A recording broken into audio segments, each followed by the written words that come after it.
બીએલઓની તબિયત લથડી ગઈ છે। એસઆઈઆરની કામગીરી કરતા કર્મચારીની તબિયત લથડી ગઈ છે। બીએલઓના સહાયક મહિલા કર્મી બેભાન થઈ ઢળી પડ્યા હતા। તો પ્રતાપ વિદ્યાલયમાં ફોર્મ ચેકિંગની કામગીરી કરવામાં આવી રહી હતી। તે દરમિયાન આ ઘટના સર્જાઈ હતી। તો મહિલા બીએલઓ કર્મચારીને સારવાર અર્થે ખસેડવામાં આવ્યા છે। કાજલબેન પટેલને તાત્કાલિક સારવાર અર્થે હોસ્પિટલ ખાતે ખસેડવામાં આવ્યા છે। તો કાજલબેન પટેલ ગોરવા આઈટીઆઈના કર્મચારી છે અને તેઓ જ્યારે કામગીરી કરી રહ્યા હતા ત્યારે અચાનક તેઓની તબિયત લથડી હતી। ત્યારબાદ તેઓને સારવાર અર્થે હોસ્પિટલ ખાતે ખસેડવામાં આવ્યા હતા। વડોદરાનો આ મામલો સામે આવ્યો છે કે જ્યાં શિક્ષકની તબિયત લથડી ગઈ છે। તો જે બીએલઓની જે કામગીરી છે તેનું ભારણ વધવાને કારણે શિક્ષકોની તબિયત લથડી રહી છે। તો અનેક એવા મામલા પણ સામે આવ્યા છે કે જેમાં શિક્ષકોને હાર્ટ એટેક પણ આવ્યો હોય તે પ્રકારની ઘટનાઓ પણ સામે આવી છે। ત્યારે બીએલઓની જે કામગીરી છે તેનું ભારણ વધી જવાને કારણે શિક્ષકોને હેરાનગતિ થઈ રહી છે। તે લોકોની તબિયત લથડી રહી છે। ત્યારે વડોદરાનો આ મામલો સામે આવ્યો છે કે જ્યાં વધુ એક બીએલઓની તબિયત લથડી ગઈ છે। તો એસઆરની કામગીરી કરતા કર્મચારીની તબિયત લથડી હતી। ત્યારબાદ તેઓને તાત્કાલિક સારવાર અર્થે ખસેડવામાં આવ્યા હતા। એકાએક તેઓ બેભાન થઈ ગયા હતા અને ફોર્મ ચેકિંગની કામગીરી કરવામાં આવી રહી હતી। તે દરમિયાન જ તેમની તબિયત જે છે તે લથડી હતી। તે એકદમ જ બેભાન થઈ ગયા હતા અને ત્યારબાદ તેઓને સારવાર અર્થે ખસેડવામાં આવ્યા હતા। તો અવારનવાર આ પ્રકારની ઘટનાઓ અત્યારે સામે આવી રહી છે કે જ્યાં બીએલઓની કામગીરીનું જે ભારણ છે તે શિક્ષકો પર વધી રહ્યું છે અને તેના કારણે તેમની તબિયત લથડી રહી છે। ક્યાંક એવી પણ ઘટનાઓ સામે આવી છે કે જ્યાં શિક્ષકોને હાર્ટ એટેક પણ આવ્યા હોય।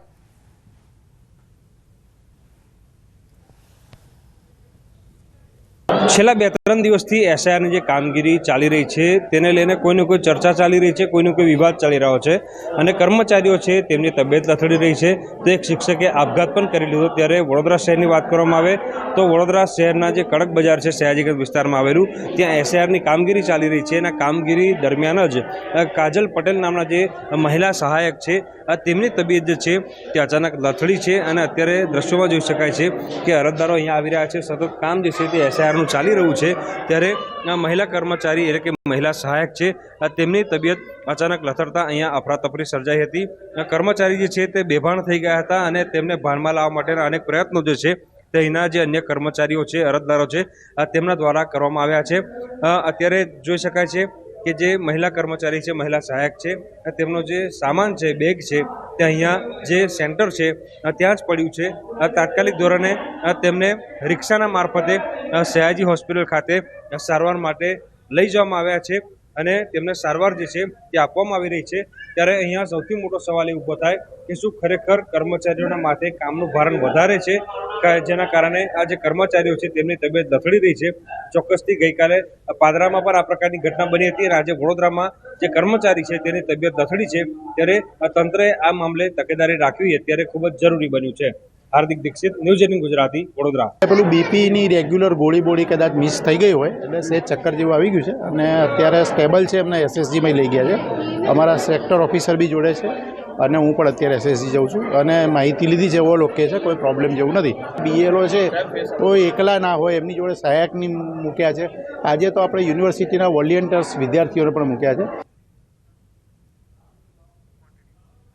તો રાજ્યના શિક્ષણ જગતને હચમચાવી દેતા આ દ્રશ્યો સામે આવ્યા છે કે કામના ભારણને કારણે શિક્ષકો જીવ ગુમાવી રહ્યા હોવાના આક્ષેપ થઈ રહ્યા છે।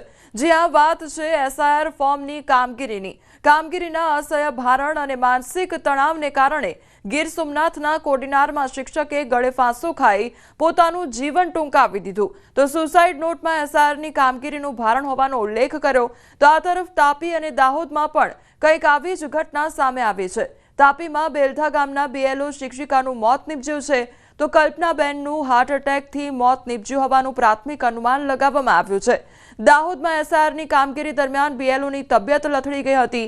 આ તરફ ખેડાના કપડવંજના નવાપુરા પ્રાથમિક શાળાના આચાર્ય અને બીએલઓ તરીકે કામગીરી કરતા રમેશ પરમારને હાર્ટ એટેક આવતા તેમનું મોત નીપજ્યું છે। ત્યારે વડોદરાના પાદરાના બીએલઓની પણ તબિયત અત્યારે લથડી ગઈ છે।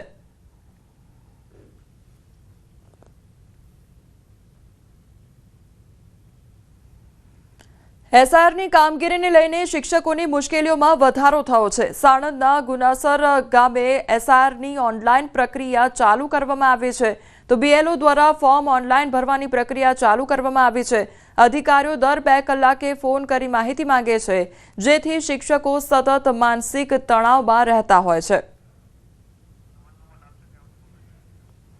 તો એસઆરની કામગીરીનું ભારણ શિક્ષકોના માથે વધી રહ્યું છે, તેના કારણે જે શિક્ષકો છે તેમની તબિયત લથડી રહી છે, તો બીજી તરફ જે બાળકોને ભણાવવાનો સમયગાળો હોય છે તેમાં પણ તે લોકોને મુશ્કેલીનો સામનો કરવો પડતો હોય છે। તો શિક્ષકો અત્યારે સતત માનસિક તણાવ અનુભવી રહ્યા છે અને તેના કારણે આ પ્રકારની ઘટનાઓ સામે આવી રહી છે કે જ્યાં શિક્ષકોની તબિયત લથડી રહી છે। કેટલાક શિક્ષકોને હાર્ટ એટેક આવ્યા છે।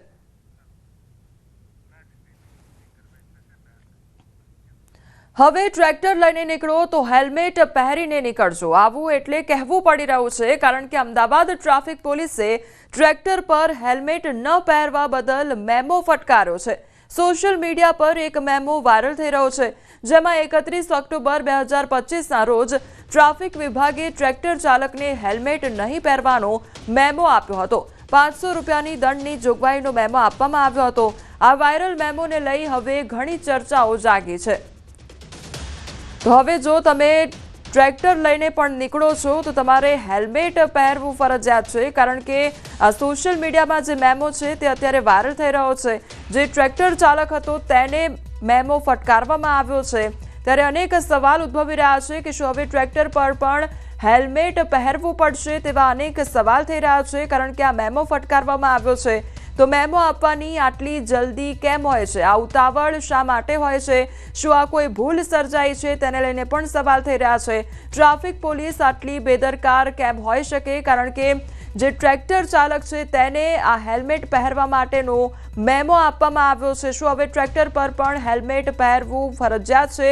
તેવા અનેક સવાલ ઉદ્ભવી રહ્યા છે, કારણ કે આ મેમો અત્યારે સોશિયલ મીડિયા પર વાયરલ થઈ રહ્યો છે અને વાયરલ થતાં જ હવે અનેક સવાલ ઉદ્ભવી રહ્યા છે કે જો હવે રસ્તા પર ટ્રેક્ટર લઈને પણ જો નીકળો છો તો શું અમારે હેલ્મેટ પહેરવું પડશે? તેને લઈને અનેક સવાલ થઈ રહ્યા છે।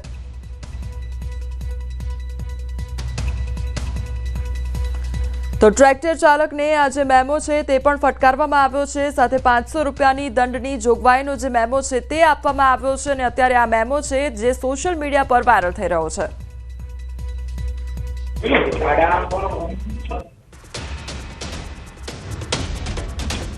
સંવાદદાતા ઋત્વિજ અમારી સાથે જોડાઈ ગયા છે। ઋત્વિજ, ટ્રેક્ટર ચાલકને મેમો ફટકારવામાં આવ્યો છે હેલ્મેટ પહેરવા માટે, શું હવે ટ્રેક્ટર પર પણ હેલ્મેટ પહેરીને જવું પડશે? કોમલ, મેમો છે તે સોશિયલ મીડિયા ઉપર વાયરલ થયો છે અને સમગ્ર મામલે હવે જે અધિકારીઓને ધ્યાને આવતા તેમણે પણ તપાસ કરી છે કે કયા કારણોસર આ ભૂલ થઈ છે।